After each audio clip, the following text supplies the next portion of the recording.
예, 안녕하십니까. 예, 이번 시간에는 우리 그 사장 그 이염과 수익률 연습 문제를 풀어보도록 하겠습니다. 1번을 보도록 할게요. 투자 수익률이 취할 수 있는 모든 값들과 그것들의 발생 가능성을 나타낸 표. 뭐 이 표를 갖다가 뭐라고 한다. 뭐 이런 용어를 갖다가 뭐 우리가 뭐 굳이 꼭 기억할 필요는 없겠지만 어쨌든 우리가 투자 수익률이 있습니다. 그래서 예를 들어서 뭐 첫 번째 달에 투자 수익률이 10%이고 두 번째 달은 뭐 12% 그래서 쭉 뭐 나가겠죠. 뭐 그렇게 된다면 여기는 이제 한번 뭐 5%. 근데 그것에 대해서 발생할 확률이 있을 겁니다. 확률.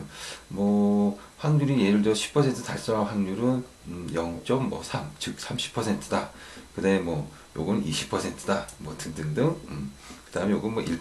그러면 이거 갖다 이렇게 이제 만들어 놓은 겁니다. 이렇게 이런 식으로. 예. 이런 거 우리는 이제 확률 분포표다라고 이제 보는 거죠. 자, 그 다음 이제 두 번째 볼게요. 두 자산 수익률이 정비례하는 관계. 여러분들 이제 정비례 관계는요, 우리가 이게 X 변수가 있고, 여기는 Y 변수가 있잖아요. 그럼 정비례 관계라고 하는 것은 X가 커지면서 Y도 커지는 겁니다. 즉, 이런 식으로 우상향하는 그래프가 바로 정비례 관계겠죠. 자, 만약에 근데 이런 것을 우리는 이제 정의 상관관계라고 합니다. 정의 상관관계가 있다. 라고 하는데 만약에 x가 변하는 것만큼 y도 똑같이 변한다면 예, x가 10% 변하면 y도 똑같이 10% 변한다면 그때 우리 그때의 어떤 상관계수가 1이 된다라고 보시면 되겠습니다. 1. 그래서 상관계수가 1이라는 것은 똑같이 변한다는 겁니다. 근데 뭐 현실적으로 뭐 어떤 변수가 변할 때 다른 변수가 똑같이 변하는 게 있겠습니까? 그래서 현실적으로는 좀 아니긴 하지만 이론적으로 어쨌든 상관계수가 1이다라는 거고요. 그다음 이제 반비례하는 관계라고 했는데 반비례하는 것은 이제 그 그래프의 모양이 이렇게 좀그 역의 모양, 즉 하향하는 모양입니다. 여기 x 변수, y 변수. 자, 그래서 x가 증가할 때 y는 감소하는 관계라고 보시면 되겠죠. 그래서 이런 걸 갖다 우리는 이제 역의 관계다라고 하고요. 만약에 근데 x가 10만큼 감소할 때 아니 x가 10만큼 증가할 때 y는 똑같이 10만큼 감소한다면 얘가 증가하는 것만큼 똑같이 감소한다면 이것을 우리는 상관계수가 마이너스 1이라고 합니다. 상관계수가 마이너스 1인 것도 어떻게 보면 현실감이 좀 떨어진다라고 볼 수가 있겠습니다. 그래서 뭐 이 정의 상관관계 같은 경우는 뭐 예를 들어서 공부 시간이 증가하면 성적이 증가한다. 예, 정의 상관관계겠죠. 그 다음에 예를 들어 가지고 예를 들어 오락 시간이 증가하면 성적은 떨어진다. 뭐 이런 관계. 예. 자, 그래서 거기 보시게 되면 2번은 첫 번째 가로에는 이제 상관계수가 1이 되고 두 번째 가로는 상관계수가 마이너스 1이 되겠습니다. 그 다음에 3번 볼게요. 구성 자산들 간의 관계를 나타내는 상관계수라고 하셔야 되겠습니다. 그래서 상관계수라고 하는 것은 두 변수 간의 그 엮여진 정도를 갖다가 나타내는 거라고 볼 수가 있겠습니다. 그래서 상관계수가 작을수록 포트폴리오의 구성 종목 수가 증가할수록 자, 요거 뭐냐면요. 우리가 그 포트폴리오를 갖다가 구성을 하잖아요. 그럼 포트폴리오를 구성하는 이유는 왜 그렇겠습니까? 그 이유는 바로 위험이 감소하기 때문에 그렇습니다. 그래서 제가 영상 설명에서도 이제 말씀을 드렸듯이 위험이 감소한다라는 것은 왜 그러느냐? 예를 들어서 하나의 상품만을 팔지 않고 여러 개 상품을 판다면 아무래도 위험은 감소합니다. 우리가 주식을 투자할 때도 한 개 종목만 투자하게 됐을 때 만약에 그 종목이 뭐 부도가 나거나 실적이 안 좋아지거나 하게 되면 주가가 많이 떨어져서 손실이 커질 수가 있겠지만 한 뭐 열 몇 개 종목을 투자하게 되면 그 중에 뭐 한 개 종목 정도가 뭐 실적이 안 좋아진다고 해가지고 그 포트폴리오로 구성했던 그 전체 수익률이 팍 떨어지거나 조금 떨어지긴 하겠지만 그만큼 변동이 작다 이런 이야기입니다. 그러니까 변동이 작다는 이야기는 위험이 작다라는 거고요. 따라서 우리는 위험을 갖다가 줄이고자 하는 목적으로 포트폴리오를 구성한다라고 보시면 되는데, 근데 이제 포트폴리오를 구성할 때 어떻게 구성해야 되느냐? 상관계수가 작을수록, 상관계수는요 마이너스 1부터 1 사이에 있는 값을 갖게 되거든요. 그런데 1쪽으로 갈수록 상관관계 계수가 큰 거고, 마이너스 1쪽으로 갈수록 상관관계 계수가 작은 건데, 상관계수가 마이너스 1에 가까울수록, 즉 역의 관계가 될수록 좀 그 위험이 더 많이 줄어든다는 겁니다. 왜 그러냐면요, 예를 들어서 우리가 주식을 샀다. 옷에 반도체가 잘 나간다고 해가지고 뭐 삼성전자 사고 하이닉스 샀다. 근데 만약에 반도체 산업이 좀 잘못됐다. 그럼 둘 다 떨어지잖아요. 상관관계가 좀 플러스 1에 가까운 종목들이니까. 하지만 삼성전자하고 경동보일러를 샀다. 그러면 둘이 상관관계가 좀 아무래도 이제 반대의 관계가 될 수밖에 없겠죠. 뭐 예를 들어서 반대 관계, 예를 들어서 뭐 경동보일러와 빙그레. 경동보일러는 좀 겨울에 좀 잘 나갈 것 같고, 빙그레는 뭐 아이스크림 팔고 하니까 뭐 좀 이제 여름에 잘 나갈 것 같고, 좀 이게 좀 역의관계가 있지 않겠습니까? 그런 종목도 사게 되면 하나가 떨어진다 하더라도 하나는 올라갈 수 있고, 뭐 그러니까 위험이 좀 줄어들 수 있다라는 겁니다. 자, 그래서 그 구성 자산들과의 관계를 갖다는 상관계수가 작을수록, 다른 말로 하면 마이너스 1쪽으로 갈수록, 그 다음에 포트폴리오의 구성 종목 수가 많아질수록, 증가할수록 포트폴리오 위험은 감소하게 되겠습니다. 자, 그 다음에 4번 볼게요. 자산 수익률의 분산은 포트폴리오의 구성 자산을 증가시킴에 따라 제거할 수 있는 부분, 즉 뭐뭐와 제거할 수 없는 부분 뭐뭐로 구성되어 있다라는 겁니다. 우리가 저기 그 위험을 갖다가 이제 그 고려를 해야 되지 않겠습니까? 투자를 결정할 때. 근데 위험을 갖다가 결정할 때는 우리가 이제 분산을 통해서 우리가 위험을 갖다가 측정을 합니다. 자, 그런데 우리가 자본시장선에서 이렇게 자본시장선을 쓰죠. 여기는 포트폴리오 기대 수익률, 그 다음에 포트폴리오 위험인데, 이 포트폴리오의 위험이 결국은 이제 총 위험이라고 하는 겁니다. 총 위험. 그래서 여기는 M이 되고 여기는 무위험자산 수익률 RF. 여기서 이게 자본시장선인데, 자본시장선. 근데 문제는 뭐냐면 총 위험을 근거로, 위험의 지표로 썼다는 겁니다. 총 위험을 근거로.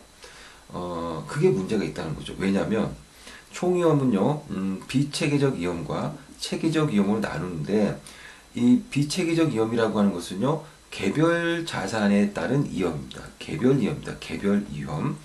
체계적 위험은 모든 자산에 다 영향을 미치는 시장 위험이라고 보시면 돼요. 시장 위험. 시장 위험. 자, 그러면 이 개별적인 자산은요, 개별적인 위험은요, 우리가 그 포트폴리오 구성 종목 수를 많게 하면 할수록 없애거나 혹은 줄일 수 있다는 겁니다. 예를 들어서 포항제철이 뭐 철강 수입이 잘 안 된다? 그러면 포항제철 주가가 떨어질 가능성이 있잖아요. 좀 위험하겠죠. 그런데 만약에 포항제철만 투자하지 않고 모든 종목, 즉 주식시장에서 거래되는 모든 종목에 다 투자했다면 포항제철이 떨어짐으로 인해서 생기는 위험을 전반적으로 다 희석시킬 수가 있다는 겁니다. 그래서 비체계적 위험은 구성 종목 수가 감소하면 감소할수록, 구성 종목 수가 증가하면 증가할수록 없앨 수 있다, 이렇게 보시면 됩니다. 하지만 예를 들어 가지고 체계적 위험, 즉 시장 위험, 시장 위험은 거시경제 변수라고 볼 수도 있습니다. 예를 들어서 환율이 떨어진다, 뭐 금리가 올라간다, 뭐 이런 것들을 보게 된다면, 만약에 금리가 올라간다, 그러면 전 자산에 다 영향을 미치는 거 아니겠습니까? 그러니까 우리가 아무리 포트폴리오 구성 종목 수를 증가시켜도 이거는 없앨 수 없는 위험이다, 이런 얘기입니다. 그래서 구성 종목 수가 많아지면 많아질수록 그 위험이 줄어들긴 하는데 비체계적 위험은 줄어들겠지만 이게 이제 비체계적 위험입니다. 하지만 그 체계적 위험은 아무리 우리가 구성 정보수 늘려도 그 비체계적 위험은 줄어들 수 없다라는 겁니다. 줄일 수 없다는 거죠. 그러니까 결국은 위험이라고 하는 것은 우리가 저기 그 관리할 수 있다면 위험이 아니잖아요. 근데 비체계적 위험은 우리가 포트폴리오를 구성하면 할수록 없앨 수 있으니까 이거는 관리가 가능하다는 겁니다. 그러니까 이건 진정한 위험이 아닌 거죠. 그래서 진정한 위험은 바로 체계적 위험이 되는 거고요. 그래서 총 위험을 근거로 위험의 지표를 삼을 게 아니라 체계적 위험으로 위험의 지표를 삼아야 된다. 뭐 이런 이야기입니다. 그래서 체계적 위험으로 위험의 지표를 삼았는데 이 체계적 위험을 우리는 베타라고 하고요. 그 다음에 여기는 이제 무위험자산 수익률, 직선 그리고 마켓 포트폴리오. 그 다음에 여기는 개별 자산의 기대 수익률. 그래서 이게 바로 우리가 말하는 증권 시장선이라고 보시면 되겠습니다. 증권 시장선. 그래서 4번 같은 경우는 두 가지죠. 비체계적 위험과 그 체계적 위험으로 구성되어 있다라고 보시면 되겠습니다. 자, 그다음에 5번 볼게요. 그러니까 5번의 가로에는 이제 자본시장선이 들어갑니다. 첫 번째 가로. 그래서 자본시장선은 효율적 포트폴리오의 위험과 기대 수익률의 선형관계를 나타낸 직선을 의미한다. 여기서 보시면 이게 이제 자본시장이잖아요. 자본시장선. 그래서 포트폴리오의 위험과 그 다음에 포트폴리오의 기대 수익률의 선형관계. 이건 선형관계라고 하는 건 뭡니까? 형태가 선이라는 겁니다. 형태가 선. 그러니까 선이잖아요. 직선 이런 관계. 이것도 직선이에요. 직선. 그 직선 관계입니다. 한마디로 말해서 1차 함수 관계라는 겁니다. 1차 함수 관계가 의미하는 바가 뭐겠습니까? 이거죠. 여기는 이염이잖아요. 이염이 커질수록 요거는 기대 수익률이잖아요. 기대 수익률이 커진다 이런 얘기입니다. 우리 그렇지 않습니까? 이염이 커질수록 예를 들어서 채권보다는 주식에 투자할수록 기대 수익률이 커지지 않습니까? 그래서 아주 그 간단하게 그 자산들의 어떤 그 형태를 갖다가 나타낸 선이라고 볼 수가 있겠죠. 만약에 1차 함수가 아니라면 예를 들어서 뭐 이런 함수라고 하면 2차 함수라고 한다면 이게 뭡니까? 이염이 처음에는 커질 때 오히려 기대 수익률이 줄어들다가 그 다음에는 이염이 점점점 커지게 되면 그때 기대 수익률이 다시 상승한다. 뭐 이런 관계거든요. 그건 현실적으로 이제 2차 함수는 맞지 않는 거죠. 자, 그래서 이런 게 바로 선형 관계라고 보시면 되겠습니다. 자, 그래서 5번의 첫 번째 가로는 자본시장선이고요. 두 번째 가로는 증권시장선입니다. 증권시장선. 증권시장선은 개별 자산 등 모든 위험 자산의 기대 수익률.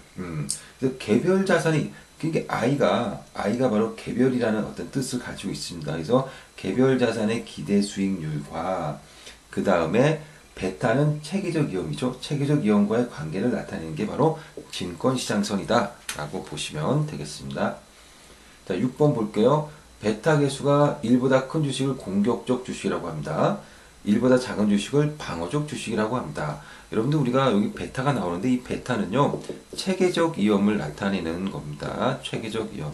그래서 베타는 1보다 큰 것과 1보다 작은 것으로 이제 구분을 하는데 1보다 큰 주식은 어떤 특징이 있냐면요. 우리가 여기 주식시장을 갖다가 예를 들면 이런 거예요. 예를 들어서 내가 삼성전자를 샀다. 그게 개별적인 자산이잖아요. 만약에 코스피 시장이 즉 주식시장이 수익률이 10% 증가할 때 삼성전자가 10%보다 더 큰 뭐 20%가 증가했다면 이건 베타가 1보다 큰 겁니다. 즉 시장보다 더 많이 변했잖아요. 그 다음에 베타가 1보다 작은 거는 코스피 시장이 10% 증가할 때 개별 자산은 5% 증가했다라고 한다면 시장이 증가한 것보다 덜 증가했잖아요. 이런 건 방어적인 주식이라고 하고 베타가 1보다 작다라고 보시면 되겠습니다.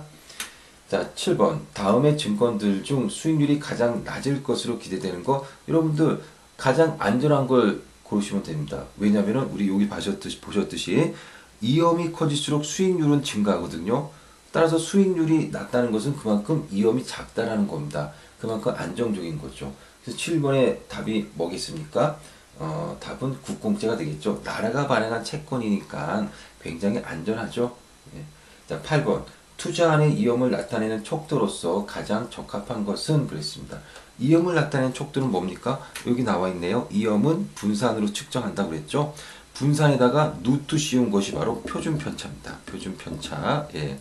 그 다음에 표준 편차에다 제곱을 한 것이 바로 분산이 되는 거죠. 자, 그래서 8번의 답은 1번이고요. 9번. 포트폴리오에 대한 다음의 정의들 중 가장 타당한 것은 포트폴리오는 2개 이상의 자산으로 구성된 투자 집합입니다. 그러니까 9번의 답은 3번이죠. 그것이 주식이든 채권이든 상관없습니다. 예. 어쨌든 간에 내가 투자하고자 하는 어떤 자산들의 집합인데 그게 2개 이상으로 구성되어 있다. 이렇게 보시면 되겠습니다.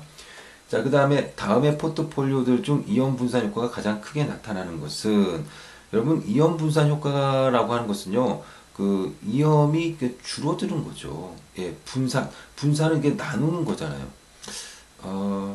제가 이런 사례를 들면 조금 그렇긴 하지만 예를 들어서 이성 친구를 사귀는데 한 명하고만 사귀게 된다면 그 사람하고 헤어지게 되면 나는 외톨이가 되잖아요. 위험하죠. 그래서 어떻게 하느냐? 이 사람도 사귀고 저 사람도 사귀고 또 요 사람도 사귀고 예, 한번 4-5명씩 동시에 사귄다고 한번 해보세요. 그러면 설사 한 명이 이별 통보를 한다 하더라도 타머니하고 또 사귈 수 있으니까 그만큼 내가 그 이성 친구를 안 사귀게 될 그 가능성이 즉 위험이 그만큼 사라지게 되는 거죠. 얘가 적절하지는 않았지만 어쨌든 좀 이해를 좀 쉽게 하기 위해서 이성 친구는 반드시 예, 상대방이 한 사람하고만 사귀어야 되겠죠. 다른 사람하고 사귀고 싶으면 이제 그 사람하고 헤어지고 나서 사귀어야지 되겠습니다. 예. 자, 뭐 이해를 쉽게 하라고 이제 예를 들어 놓은 거고, 따라서 이원 분산 효과가 좀 이제 크게 나타나는 것은 포트폴리오의 구성 종목수가 많으면 많을수록 이원 분산 효과는 커진다라는 겁니다. 자, 그래서 10번을 보시게 되면 일단은 3번하고 4번은 아니겠죠? 적은 자산으로 구성된 포트폴리오는 아니겠죠. 그리고 상관계수가 좀 낮아야 됩니다. 아까도 말씀드렸지 상관계수는 마이너스 1부터 플러스 1 사이에 있거든요. 이렇게.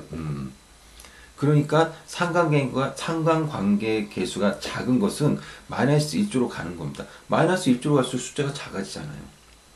그러면 마이너스 1조로 간다는 것은 상관관계가 음의 상관계수라고 보시면 되고, 이게 서로 반대되는 개념이라고 보시면 됩니다. 반대되는. 그래서 삼성전자와 하이닉스 같이 비슷한 그러한 어떤 사업을 하는 것은 이제 상관관계가 플러스일 가능성이 크지만, 빙그레와 경동보일러 같은 것은 상관관계가 마이너스 1쪽에 가까울 수 있잖아요. 그러니까 우리가 포트폴리오 구성할 때는 상관관계 개수가 작은 것을 주로 먼저 이제 구성을 해야 위험을 줄일 수 있다. 즉 이원 분산 효과가 있다. 이렇게 보시면 되겠습니다. 그래서 10번의 답은 2번이 됩니다. 자, 11번 보겠습니다.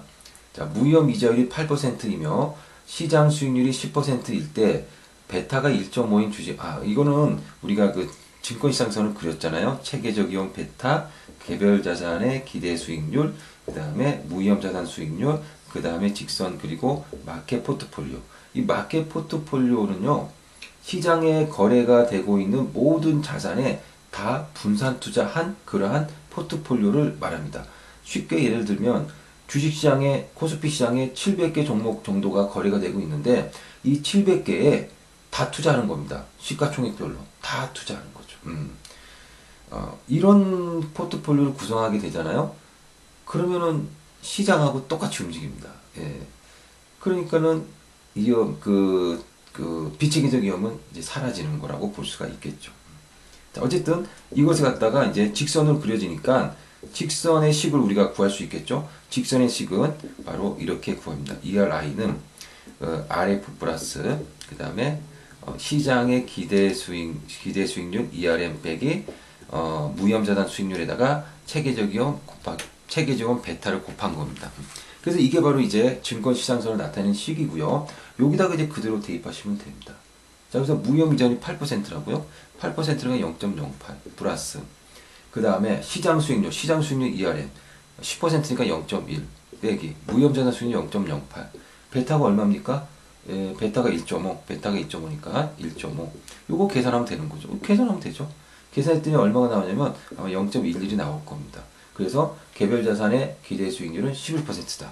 그래서 우리는 어떤 특정한 자산의 개별 수익률 이런 식으로 예측할 수가 있다라는 겁니다. 여러분 궁금하지 않으셨습니까? 나 이번에 삼성전자 투자하려고 그래. 근데 삼성전자의 수익률이 앞으로 어느 정도 나올까 궁금하셨죠? 계산하시면 됩니다. 예. 계산하면 이게 딱 들어맞나요? 뭐 그런 건 아닌데 이론적으로는 이렇게 계산한다. 뭐 이런 이야기입니다. 자, 12번. 다음 중 CAPM 또는 증권시장선의 의미와 거리가 먼 거 그랬습니다.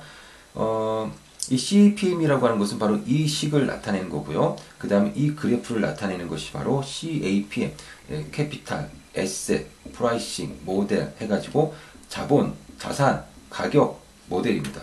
자본, 자산, 가격 결정 모델을 우리는 CAPM이라고 합니다. 이 CAPM을 연구한 공로로 샤프, 린트너 같은 사람들, 그다음에 포트폴리오 이런 연구한 그 공로로 마코이츠 같은 이제 그 학자분들이 노벨 경제학상을 받았습니다. 자, 12번 보시면 1번 투자자들에게 중요한 위험은 분산 투자에 의해 제거되지 않는 체계적 위험이다. 그렇습니다.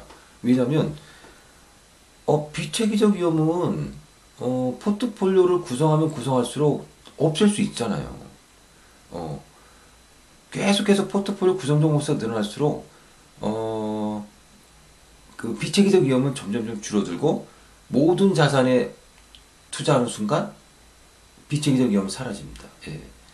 그래서 1번은 맞고요. 그래서 우리가 어쩌지 못하는 위험, 내가 없앨 수 없는 위험은 바로 체계적 위험인 거죠. 그게 진정한 위험이 되는 겁니다. 자, 2번. 균형시장에서 자산의 기대 수익률과 체계적 위험은 선형관계를 갖는다. 여기 보시면 어떤 개별 자산의 기대 수익률, ERI와 그 다음에 체계적 위험은 선형관계. 선형관계는 직선의 관계죠. 이 직선의 관계 가졌잖아요. 직선. 선형관계. 자, 2번도 맞고요. 3번. 자산의 기대 수익률은 시차 보상이 무형이자율과 이연 보상이 이연 프리미엄의 합비와 같다라고 했습니다. 자, 이건 보시면 여기 보시면 이게 우리가 이게 이제 증권 시장선을 나타내는 식이거든요. 이게 CAPM을 나타내는 식인데 요 식을 한번 잘 보세요. 이 식을 보시게 되면요. 자산의 기대 수익률은 무이험 이자율과 더하기 이연 보상이 이연 프리미엄의 합계 같다라고 해서 ERM 빼기 RF잖아요. ERM-RF라는 겁니다. 이걸 갖다 우리는 이연 프리미엄이라고 합니다. 왜 그러냐면요. 예를 들어서 이거는 ERM이라고 하는 건 시장의 기대 수익률이거든요. 만약에 내가 주식시장에 투자했는데 10% 수익을 기대하고 있어요. 그런데 이제 무형자산 수익률, 즉 예를 들어서 은행에 예금하거나 정부가 발행하는 국채를 샀을 때의 수익률이 뭐 4%라고 합시다. 그럼 이제 6%가 나오는데 이 6%가 바로 이연 프리미엄이라는 겁니다. 예를 들어 이렇게 한번 생각해 볼게요. 나 요번에 주식 투자했어. 그랬더니 10% 벌었다.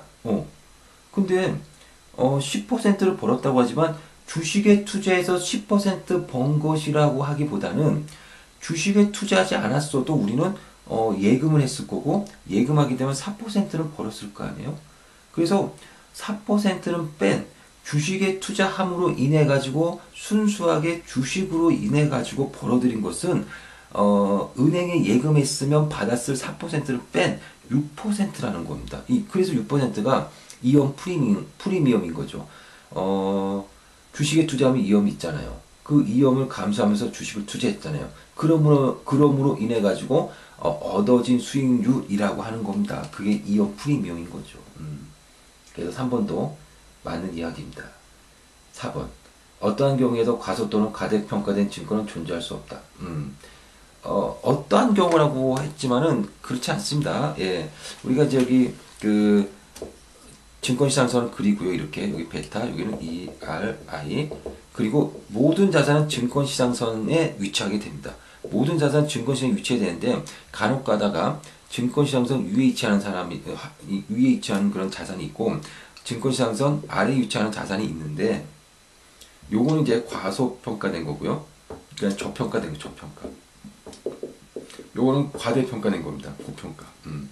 여기 잘 이해가 안 되시는 분들은 제가 올려드린 그 자본자산 가액결정 모형 그 설명을 한 그 영상이 있을 겁니다. 카페에.